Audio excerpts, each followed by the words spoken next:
Bonjour à tous et merci de nous retrouver sur le plateau d'Un cœur qui écoute, votre émission de spiritualité. Aujourd'hui, nous avons la grande chance de recevoir un invité qui vient d'Écosse, Magnus McFarlane Barrow. Bonjour Magnus. Great to be here. Alors vous avez 50 ans, vous êtes né en Écosse, ancien pisciculteur, vous êtes marié et père de 7 enfants. Vous êtes le fondateur de Mary's Meals, une association d'aide humanitaire qui distribue 1 million de repas par jour à des enfants. Alors vous allez nous raconter la place de la Providence dans votre vie, tout simplement. Vous venez de sortir un livre d'ailleurs qui raconte toute cette aventure qui est merveilleuse tout simplement, sauf que là vous êtes là en chair et en os et vous allez pouvoir nous dire que c'est pas juste un beau roman. Alors juste avant de nous raconter tout ça, je vous invite à nous dire, alors peut-être pas nous lire un extrait de texte de votre choix, mais peut-être nous dire une citation que vous avez choisie. I liked it very much when Pope Francis talked about prayer, and he said, you pray for the hungry, and then you feed them. That's how prayer works. Pour ceux qui ont faim et nourrissez-les. Et je trouve que c'est très important parce que c'est vraiment notre mission à Mary's Meals. Alors est-ce que justement vous pouvez... alors il va falloir qu'on reprenne l'histoire tout au début. Mary's Meals, ça a commencé il y a un petit moment et on peut dire presque que ça a commencé un petit peu dans la famille où vous êtes né avec des parents qui vous ont transmis l'amour de Dieu, la charité, le sens de l'accueil. Racontez-nous un petit peu. Yeah, I'm very blessed to have been raised in a beautiful family. D'être élevé dans une famille magnifique, une famille qui a toujours tenté de vivre sa foi catholique. J'avais seulement 15 ans quand on est parti faire un pèlerinage familial à Medjugorje en 1983 et ça a bouleversé notre vie. Et c'était uniquement les enfants de la famille qui sont allés à Medjugorje et au retour de ce pèlerinage, les parents étaient complètement ébahis. Et quand on leur a raconté ce qu'on avait vécu, on leur a dit « Papa, maman, il faut qu'on prie bien plus ». Alors on a dit « Il faut qu'on se mette à prier le chapelet chaque jour ». Et habituellement, c'était l'inverse parce que c'est les parents qui nous disaient « Il faut prier ». Du coup, les parents sont allés eux aussi en pèlerinage à Medjugorje. Et au retour, ils ont senti vraiment que le Seigneur leur demandait de transformer leur maison, qui était déjà une maison d'accueil, comme un petit hôtel, dans une maison d'accueil pour des retraites. Et c'était vraiment, à partir de ce jour-là, ils ont ouvert leurs portes pour que tous ceux qui voulaient venir, qui voulaient apprendre davantage sur leur foi, ils les accueillent. Voilà, et on a commencé à organiser des retraites et des gens viennent de partout dans le pays. Ça a été donc un exemple pour vous? Oui, tout à fait, vraiment un exemple dans ce que je viens de décrire, mais aussi j'ai vu mon papa et ma maman faire des choix vraiment étonnants, des choix radicaux. À l'âge de 12 ans, je les ai vus adopter des enfants, un enfant dans notre famille, un enfant qui était très malade, il avait 7 ans à l'époque. Et ils ont fait des choix de ce type. Et à cette époque-là, j'y faisais pas très attention, mais c'est vrai que quand je regarde en arrière, je me dis que ça a vraiment une influence sur ma vie. Le moment où vous avez eu un peu plus conscience de la présence de Dieu en dehors de l'exemple familial et de la vie de foi régulière dans votre famille en allant à la messe tous les dimanches et la prière sans doute familiale, est-ce que il y a un moment précis où vous avez vraiment eu conscience que Dieu était là? Oui, je crois vraiment que Dieu a choisi de répandre sa grâce dans ma vie d'une façon bien particulière lorsque j'ai fait ce pèlerinage à Medjugorje en 1983 et bien sûr à de nombreuses autres occasions en Écosse. C'était un lieu très particulier là où j'ai grandi parce qu'il y avait beaucoup de prêtres, de religieuses ou de gens vraiment qui venaient faire un temps de retraite chez nous. Et je peux dire qu'on en a profité en famille, les enfants, et ils partageaient leurs expériences de l'Église dans les différents pays où ils vivaient, l'amour que le Seigneur donnait, les différentes façons que le Seigneur a de manifester son amour. Et j'ai considéré que c'était vraiment un privilège pour moi. On va dire, un jeune homme tout à fait ordinaire qui allait boire des bières dans le pub d'à côté. C'est vrai que en grandissant, j'ai eu une vie tout à fait ordinaire. J'étais dans ce petit village et puis tous mes meilleurs amis, je les connais depuis que je suis tout petit et c'est une véritable bénédiction pour moi. Mais ça a été également une bénédiction de pouvoir vivre cette expérience internationale. Et en 1992, vraiment, ma vie a été transformée. Et elle a commencé par une bière qu'on buvait au pub avec mon frère. Et on parlait de la guerre qui était en cours en Bosnie-Herzégovine. Et tout à coup, on s'est dit, mais est-ce que ça ne serait pas génial de pouvoir faire au moins un tout petit truc pour aider tous ces gens? Du coup, on a commencé à demander à des amis, à des membres de la famille de nous donner de la nourriture, des vêtements pour qu'on puisse apporter tout cela en Bosnie. Et environ 3 semaines après cette conversation, on s'est retrouvés à conduire un camion à travers des tas de villages et de villes jusqu'à un camp de réfugiés en Bosnie. Et en rentrant, je me suis dit, je vais reprendre mon travail. J'étais pisciculteur de saumon et puis j'ai pris un petit temps de vacances. Je suis retournée au travail et ensuite j'ai découvert que vraiment le Seigneur avait un plan tout à fait différent pour moi parce que quand je suis arrivée, j'ai découvert des montagnes de vêtements, de nourriture que des gens continuaient d'apporter. J'ai prié, du coup j'ai décidé que j'allais laisser tomber mon travail, j'ai vendu ma maison et quelqu'un m'a donné un petit camion. Et je me suis dit, Seigneur, je vais continuer autant que les gens en auront besoin et autant que les gens donneront. C'est si facile que ça de laisser sa vie d'avant et d'aller comme ça vers un choix qui vous est proposé par Dieu aussi radical? C'est en claquant des doigts? En fait, pour moi, ça n'a pas été vraiment un sacrifice à l'époque. Ça a été avant mon mariage. Je ne réalisais pas, je pense, que j'étais en train de faire un choix pour la vie. Je me disais, je vais faire ça pour quelques mois, une année, et ça fait 25 ans. Vous voyez, 25 ans plus tard, eh bien, le Seigneur, très gentiment, très doucement, me manifeste morceau par morceau. Vous êtes présent. Donc, ça a commencé par la Bosnie-Herzégovine. Après, ça s'est un peu développé dans quelles autres directions? Nous avons commencé, la première année, on a commencé à aller en Roumanie, on est allé en Amérique latine, l'Afrique de l'Ouest, et tout cela, on l'a fait sous le nom d'une organisation internationale écossaise d'aide humanitaire. Mais voilà, on allait où on comme nous par exemple, invitait. Cet exemple en Roumanie avec cette...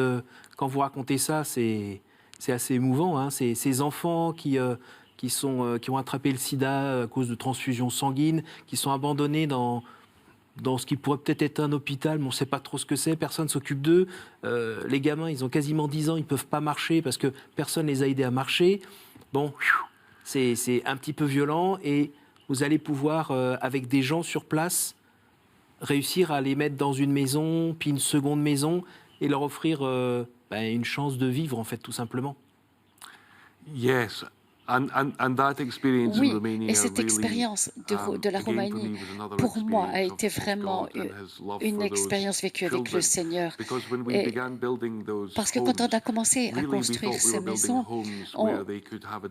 pour nous, c'était simplement pour leur permettre de vivre une mort digne. Et on allait leur rendre visite à l'hôpital. Et la plupart des médecins et des infirmières à l'hôpital nous disaient qu'on était complètement fous. Et ils disaient, ça va servir à rien du tout. Mais vous voyez, des années après, 15 ans après, eh bien, beaucoup de ces jeunes gens sont vivants, ce sont de jeunes adultes. Je suis déjà allée au mariage de 3 jeunes filles que nous avions sorties de cet hôpital et on n'aurait jamais imaginé qu'elles allaient survivre. Et je trouve que à travers ce projet, le Seigneur m'a tellement enseigné et tellement appris comment l'amour peut transformer toute situation, des situations sans espoir, des situations impossibles à résoudre, à transformer. Et je crois que cette expérience m'a vraiment aidé à poursuivre quand on lit le livre, cette œuvre. C'est assez impressionnant parce qu'on a l'impression que c'est les aventures de la Providence. Je crois que Vous m'avez posé tout à l'heure la question de mon expérience avec le Seigneur, et c'est vrai que plusieurs fois dans ma vie, j'ai fait l'expérience de l'amour du Seigneur, ces actes de providence, et exactement comme vous venez d'y faire mention. Et c'est vrai que parfois, ça a été vraiment drôle. C'était étonnant. Vous avez un exemple justement d'anecdote un peu funny?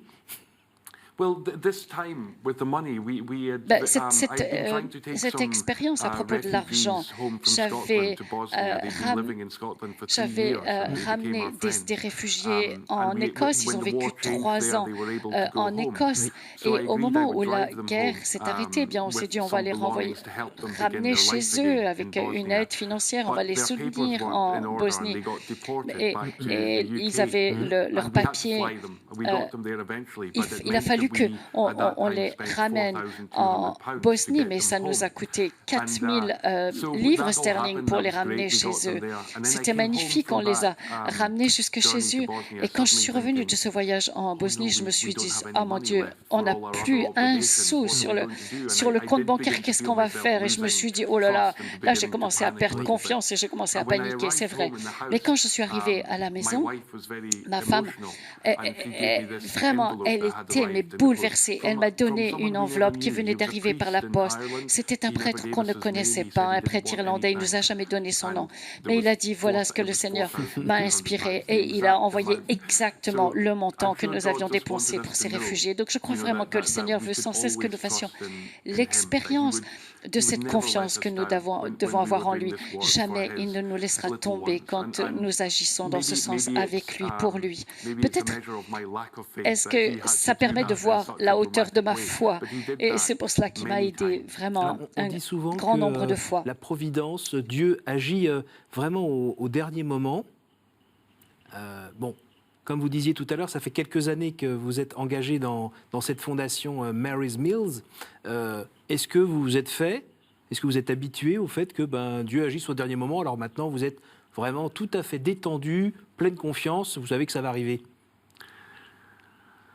No, it still requires acts of faith. Ça demande chaque fois un acte de foi, un pas dans la foi. Oui, à chaque fois. Parce qu'aujourd'hui, grâce à Dieu, nous nourrissons plus d'1 million d'enfants chaque jour. Et on ne sait jamais d'où l'argent va arriver, d'où les dons vont provenir. Et lorsqu'une école vient nous demander de leur fournir ces repas de Mary's Meals et qu'on doit prendre la décision, on le fait vraiment dans la prière. Et très souvent, on sent vraiment que c'était encore une démarche dans la foi, de devoir de nouveau faire confiance au Seigneur. Parce qu'on sait que si on dit oui à ses enfants, eh bien, il va falloir leur fournir ce qu'il faut. Mais à chaque fois, on a fait l'expérience de la providence de Dieu. Et on le voit au fur et à mesure que l'œuvre grandit dans le monde. Et on a besoin, bien sûr, de volontaires, de gens qui ont des qualités particulières.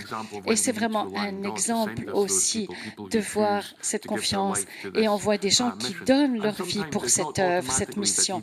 Et ce n'est pas systématique, mais quand même, le Seigneur permet que nous en fassions l'expérience chaque jour. Et parfois, c'est vrai que notre patience est mise à l'épreuve. Et parfois, le Seigneur nous fait un petit peu attendre. Il répond à notre prière, pas de la façon dont on pourrait l'imaginer. Dieu a-t-elle grandi avec toutes ces années? Et puis, on va dire, ce contact assez fréquent, voire limite lucide avec la providence quasiment tous les jours. Qu'est-ce que ça a changé dans votre vie de foi personnelle? Je suppose que en vieillissant peut-être, je réalise l'importance de notre vie de prière, l'importance de rester enraciné, et surtout quand on est très, très occupé, parce que moi, je voyage beaucoup et chaque jour est différent. Ça peut être un défi de prendre du temps, de mettre du temps à part pour le Seigneur, mais je trouve que c'est tellement important. Et quand je regarde en arrière mon enfance, la vie avec mes parents, eh bien, je vois qu'on avait déjà commencé là. Et c'est vrai que c'est d'eux que j'ai appris que ce temps pour le Seigneur doit être premier et tout va s'arranger tout seul, si j'ose dire. Et vous voyez, je le vois dans mon parcours spirituel, ma vie spirituelle, j'en suis de plus en plus conscient. Et je vois que Dieu accomplit des choses absolument extraordinaires. Ce sont des miracles de la providence, vraiment. Mais je crois qu'il nous demande d'être fidèles, de lui être fidèles et d'apprendre à l'écouter sur ce qu'il veut. Parce que vous faites, vous, pour trouver la bonne place entre agir et laisser Dieu agir à travers vous?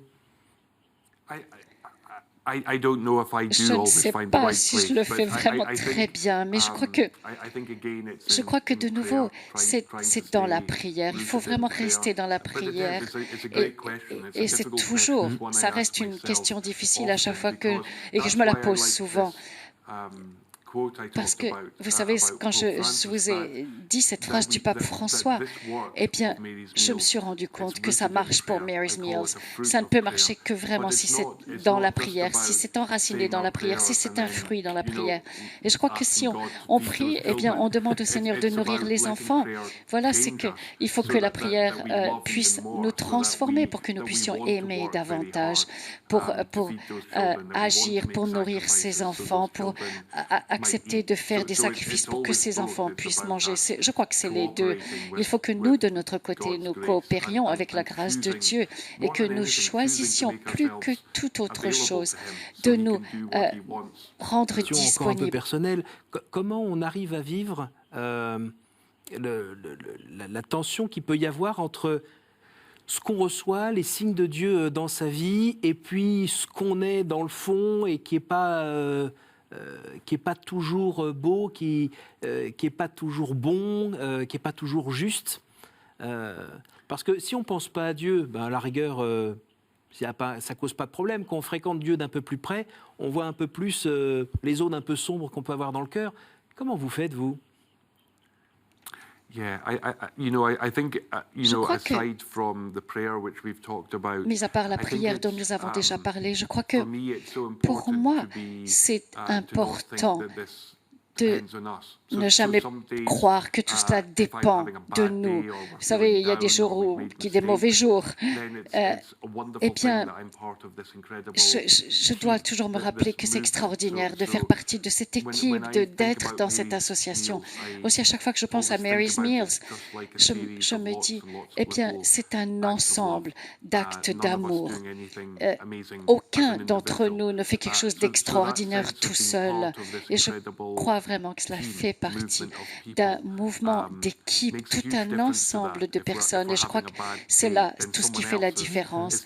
Et je me dis, bien, c'est pas grave que tu aies un mauvais jour.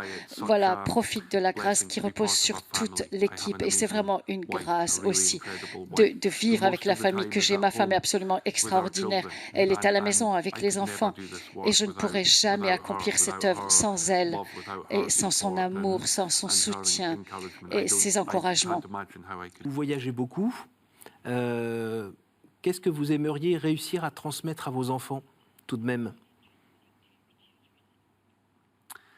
Je crois que mes enfants ont des âges différents. Le plus âgé a 20 ans et le plus petit a 6 ans. Ils sont 7. Et je crois qu'ils se sentent vraiment comme partie prenante de la mission. Parfois, ils sont un peu tristes quand je quitte la maison pour quelques jours. Parfois, ils ne s'en rendent même pas compte. Vous voyez, les enfants comme ça. Oui, tout à fait.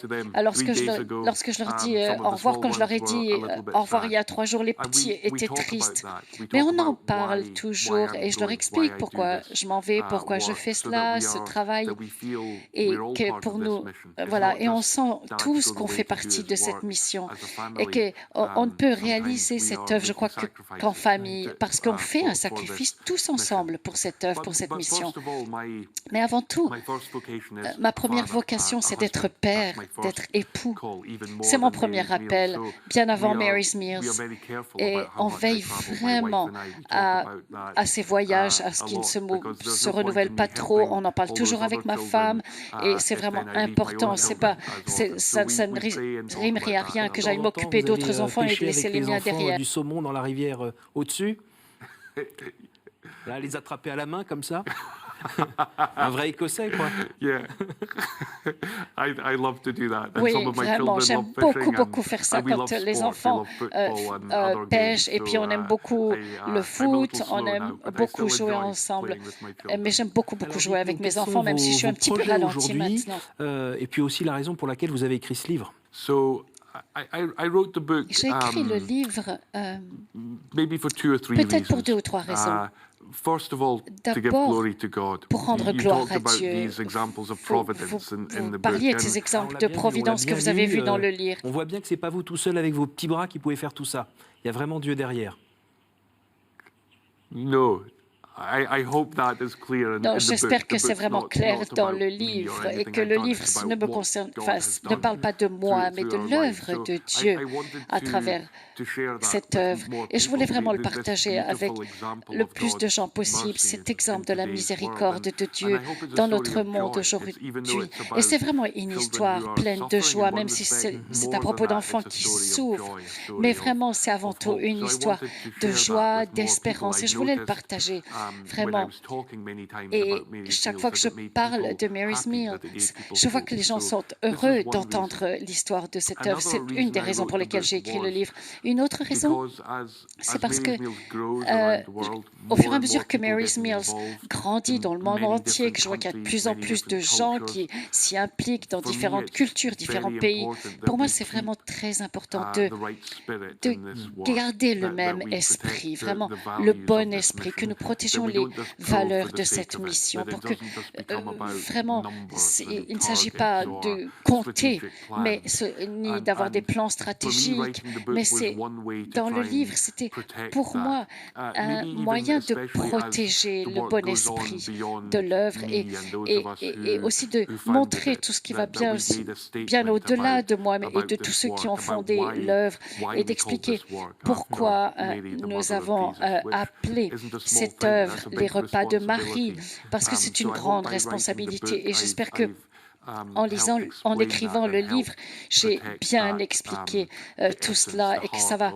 vraiment aider chacun à comprendre l'essence de notre travail. C'est déjà la fin de cette émission et je vais vous poser les 3 questions que je pose à tous nos invités. Alors, quel conseil donneriez-vous à quelqu'un qui vous dirait « J'ai envie de rencontrer Dieu, par quoi dois-je commencer » Je crois que la prière est un bon début. Non pas peut-être pas si on est au tout début de notre parcours avec le Seigneur, de se dire oh là là, il faudrait que je prie comme un moine et que je passe des heures en prière. Non, tout simplement de prendre la décision, de prendre un tout petit moment avec Dieu chaque jour. Je crois que lorsqu'on le fait, eh bien les choses commencent à changer et des choses qu'on n'aurait jamais attendues, mais aussi de prendre chaque occasion qui se présente de faire le bien. Ça n'a pas besoin d'être immense et de fonder une nouvelle organisation, mais d'aider tout simplement pas des gens qui sont très loin, mais vraiment des gens qui, juste à côté de moi, ont besoin d'aide dans ma famille, dans mon voisinage. Donc, de décider d'abord. Voilà, parfois ça demande du courage de répondre aux besoins de la personne qui est à côté de moi. Et il faut reconnaître le besoin de l'autre. Et je crois qu'ensuite le Seigneur ne manque pas de nous montrer comment... La personne que vous trouvez admirable. Un grand nombre de saints. Il y a un grand nombre de saints que j'aime. Bien sûr, j'aime beaucoup Saint Joseph comme père et époux. Et plus j'avance en âge et plus j'aime Saint Joseph. J'aime beaucoup Saint François d'Assise, sa simplicité. Mais je crois que à Mary's Meals, j'aime beaucoup Mère Teresa. J'aime la façon dont elle a enraciné son œuvre auprès des plus pauvres des pauvres, la manière dont elle priait, comment elle considérait la prière et l'œuvre comme identique, c'est-à-dire que aimer Jésus dans le Saint-Sacrement ou aimer Jésus dans les pauvres, les pauvres et les enfants qu'elle aidait, bien c'était la même chose. Vous voyez, c'est toujours aimer le Seigneur. Et ça a eu une grande influence sur moi. Et je pense que beaucoup de choses que nous vivons dans Mary's Meals, on l'a appris à la suite de son exemple. Que Dieu vous dise, Magnus. Je ne sais pas vraiment. J'ai vraiment hâte de rencontrer le Seigneur face à face.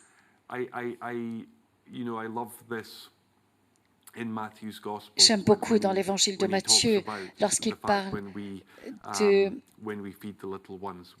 fait de nourrir les plus petits, les enfants, quelle que soit l'œuvre que nous accomplissons, pas seulement de nourrir les enfants, mais j'ai vraiment hâte de mieux comprendre ce qu'il voulait dire. Je ne sais pas exactement ce que je voudrais qu'il me demande, ça serait peut-être un peu présomptueux. Merci beaucoup d'être venu nous partager ce beau témoignage, cette belle œuvre de Dieu, mais en même temps qui n'aurait pas pu se faire si vous n'étiez pas levé un matin pour faire tout ça.